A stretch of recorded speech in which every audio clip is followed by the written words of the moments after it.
La valentía del joven de 13 años que sobrevivió al ataque más brutal de los cárteles. Un joven que a los 13 años sobrevivió a uno de los ataques más brutales de un cártel. Una familia mormona México-estadounidense viajaba a la boda de uno de sus familiares que vivía en el norte de México, pero su camino pronto se tornaría oscuro cuando una manada de sicarios del cártel armado le harían un acto terrible a esta familia. Pero, ¿qué fue lo que realmente pasó? ¿Y cómo un adolescente logró sobrevivir a un ataque tan brutal? Pues, si crees que esto es imposible, a medida que avanza el video te contaremos más detalles sobre esta trágica historia. Esta historia nos lleva a finales del siglo XIX, cuando la familia LeBaron, una prominente familia mormona mexicano-estadounidense, decidió emigrar a México para comenzar una nueva vida. A partir de la década de 1890, los mormones comenzaron a mudarse a México para practicar el matrimonio plural y vivir la poligamia. La familia LeBaron estaba tradicionalmente conectada a la Iglesia de Jesucristo de los Santos de los Últimos Días, pero en 1890 tuvieron un desacuerdo con la Iglesia por varias razones. Su principal preocupación era que la Iglesia SUD había abandonado oficialmente la práctica de la poligamia, que implicaba el concepto de tener múltiples parejas. Es importante tener en cuenta que, si bien la poligamia, que involucra a un hombre y varias esposas, es la más común, hay casos de mujeres en ciertos grupos fundamentalistas o religiosos que tienen múltiples maridos. Sin embargo, estos casos son mucho menos comunes y no tan populares como la práctica tradicional de que un hombre tenga múltiples esposas. Algunos se preguntarán por qué la Iglesia SUD abandonó la práctica. Durante más de medio siglo la Iglesia había estado siguiendo la poligamia. Sin embargo, la presión legal a fines del siglo XIX, con leyes antipoligamia como la Ley Moral de 1862 y la Ley de Emot de 1882, llevó a la Iglesia a dejar de usar el concepto de poligamia. Estas leyes llevaron a la confiscación de propiedades de la Iglesia y al encarcelamiento de algunos líderes. La represión del gobierno contra la poligamia creó un ambiente difícil para la Iglesia y sus miembros. Durante ese tiempo, la Iglesia Sud estaba trabajando para obtener la condición de Estado para Utah, donde la mayoría de sus miembros se habían establecido. Sin embargo, el gobierno federal dejó claro que la Iglesia debía renunciar a la poligamia antes de obtener la condición de Estado. Esta cuestión presionó aún más a la Iglesia a distanciarse de la poligamia. Luego estaba la presión social, ya que la práctica de la poligamia había llevado al aislamiento económico y social de los mormones. Sin embargo, en ese tiempo nadie estuvo allí para tranquilizar a los SUD, así que decidieron seguir adelante. A petición del gobierno, la Iglesia se adaptó para satisfacer a todos los demás. Para colmo de males, el presidente de la Iglesia SUD en ese momento, Wilford Woodruff, declaró en el manifiesto de 1890 que había recibido una revelación de Dios que le ordenaba a la Iglesia que descontinuara la práctica de la poligamia. Esta declaración persuadió a muchos miembros de la Iglesia y marcó el final de la participación mayoritaria de la Iglesia SUD en la poligamia. El presidente de la Iglesia necesitaba la aprobación para la estadidad y la participación de personas fuera de la Iglesia SUD. Por lo tanto, la mejor manera de convencer a la comunidad fue a través de la palabra de Dios, y funcionó, aunque solo con una buena cantidad de miembros. Hubo algunas familias que se negaron a aceptar el cambio de sus tradiciones, incluida la familia LeBaron. Para estas familias polígamas, la poligamia es más que un simple concepto, son valores y sustento. No se equivocan al tratar de proteger el honor de su familia. Además, ¿te imaginas una familia mixta con 3 esposas y 17 hijos separados? El hombre probablemente estaría bien, pero ¿qué pasa con las mujeres y niños? ¿A dónde irían? ¿Cómo se mantendrían? Considerando el hecho de que las mujeres no se les permitía trabajar en Estados Unidos durante este tiempo,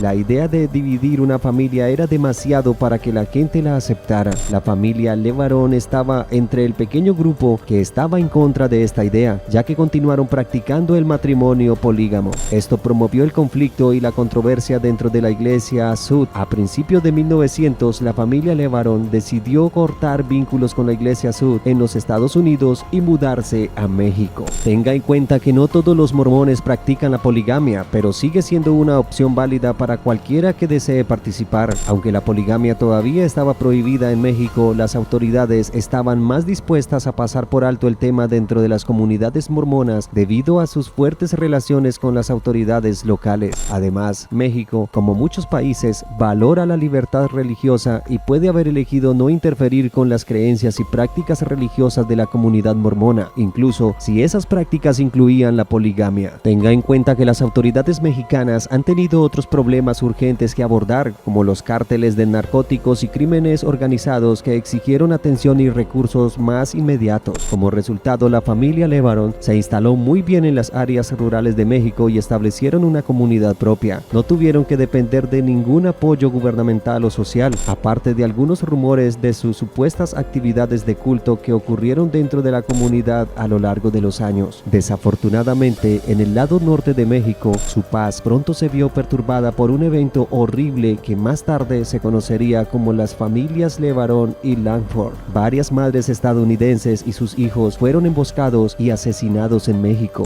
9 personas murieron en total, incluidos 6 niños, mientras viajaban en 3 autos separados. El 4 de noviembre de 2019, los miembros de la familia extendida de Levarón viajaban a Ciudad Natal, La Mora, para asistir a una boda en la comunidad. Sin embargo, nunca llegaron a su destino. Aproximadamente a las 9:40 de la mañana de ese día, el primer vehículo que transportaba a Ronita Miller Levarón y sus hijos de 8, 10 y 8 años, así como 2 gemelos de 1 mes de edad, fue atacado por un grupo de hombres armados. Su automóvil estalló en llamas y ninguna de las personas que viajaba en ese automóvil sobrevivió. Alrededor del mediodía del mismo día, el segundo vehículo conducido por Dawna Ray Langford transportaba a 9 niños y otro automóvil con Christina Mary Langford Johnson y su hija pequeña también fue atacado. Christina no sobrevivió, pero afortunadamente su hija logró sobrevivir. Se dijo que antes de su muerte, Christina saltó del auto con las manos en alto para demostrar que no era una amenaza, mientras rogaba por su vida y la de su hija. Sin embargo, el cartel Hitman no le importó y le quitaron la vida de todos modos. Dawna Ray Langford y 2 de sus hijos perdieron la vida, mientras que su hijo de 13 años, Devin Langford, logró salir con vida con los otros hermanos que le quedaban. El adolescente hizo todo lo posible para proteger a sus hermanos pequeños de la violencia que estaba sucediendo justo ante sus ojos. Devin fue la única persona que no resultó herida. Lo siguiente fue heroico pero traumático. El niño de 13 años escondió a sus hermanos detrás de los arbustos y caminó 14 millas de regreso a la casa familiar. Le tomó 6 horas regresar al rancho familiar para encontrar ayuda. La familia rápidamente se comunicó con las autoridades para buscar a sus familiares que fueron atacados. Cuando las autoridades localizaron el vehículo atacado, la escena fue devastadora y la familia Levarón se derrumbó ante las horribles consecuencias. El auto de Ronita Miller Levarón fue quemado hasta el último detalle y solo podían imaginar las cosas inhumanas que fueron infligidas a los miembros de su familia. Los niños sobrevivientes fueron localizados y los heridos fueron transportados rápidamente a un hospital en Arizona, ya que la mayoría de ellos tenían doble ciudadanía tanto en México como en los Estados Unidos. Este incidente fue tan extraño y aterrador que el ejército mexicano tuvo que involucrarse. Lo único destacado de esta historia fue el hallazgo de un bebé de 7 meses de Christina Mary en su automóvil. Ella fue la única que resultó menos afectada por este incidente. Fue un milagro que el bebé sobreviviera y no se viera afectado, pero lamentablemente perdió a su madre, a quien nunca llegaría a conocer. Lo que se suponía que era una ocasión alegre se convirtió en tragedia. En lugar de reunirse para celebrar, la familia tuvo que planificar los funerales de sus seres queridos. David Langford, quien tuvo que caminar 14 millas para encontrar ayuda y salvar la vida de sus hermanos, lo llamaron héroe, pero en realidad solo era un niño con cicatrices. Tuvo que presenciar la brutalidad que le quitó la vida a su madre y también presenciar los funerales de su madre y sus hermanos a los 13 años.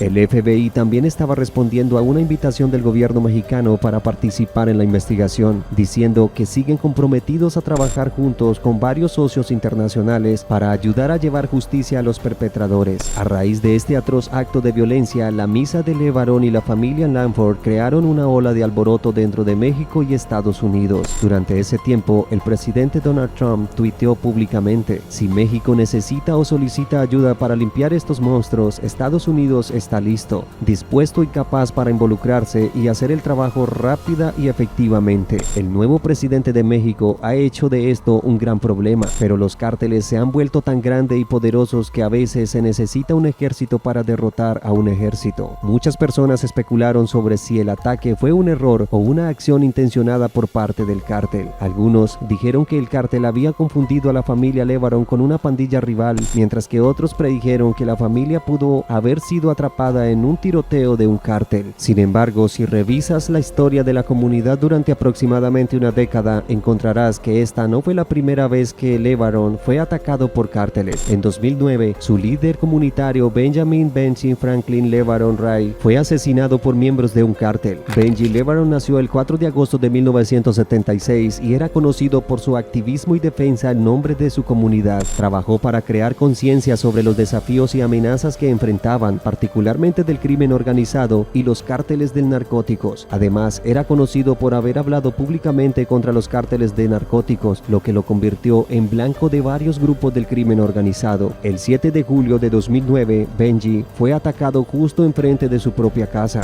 10 hombres armados lo capturaron y lo torturaron frente a su familia. Su cuñado Luis Whitmar intentó salvarlo de los hombres del cártel, pero terminó perdiendo también la vida. Las trágicas muertes de Benji y Luis resaltaron los peligros que enfrentan las comunidades mormonas en norte de México debido a sus creencias religiosas y la oposición al crimen organizado. A la luz de los desafíos que enfrentan los activistas de derechos humanos, la familia LeBaron realmente cree que esto no fue un error ni un accidente, sino un ataque planificado dirigido a la comunidad mormona. Se creía que esto fue obra del cártel La Línea, que era el brazo ejecutor del cártel de Hitman, una importante organización de narcóticos en México. Se formó para proteger los intereses del cártel de Juárez y mantener el control sobre las rutas de tráfico de narcóticos en la región. Lo más importante es que también tienen su base en Chihuahua, México. Una de las razones por las que los cárteles de la droga son tan frecuentes en estas áreas es porque es increíblemente remota. Aproximadamente un año después, el 25 de noviembre de 2020, el gobierno mexicano anunció el arresto de 3 individuos del cártel de La Línea que supuestamente estaban detrás de la masacre. La historia de la familia LeBaron fue verdaderamente trágica y desgarradora. Este incidente se llevó la vida de 3 madres y 6 niños menores de 13 años. David Lanford, a los 13 años, mostró un nivel extraordinario de coraje frente a un horror inimaginable. Para la familia LeBaron, solo el tiempo les ayudará a reparar las cicatrices físicas y mentales infligidas a su comunidad. Esperemos que las autoridades mexicanas puedan mejorar su enfoque y sus esfuerzos para luchar contra la brutalidad de los cárteles y hacer de su país un lugar seguro para que todos prosperen.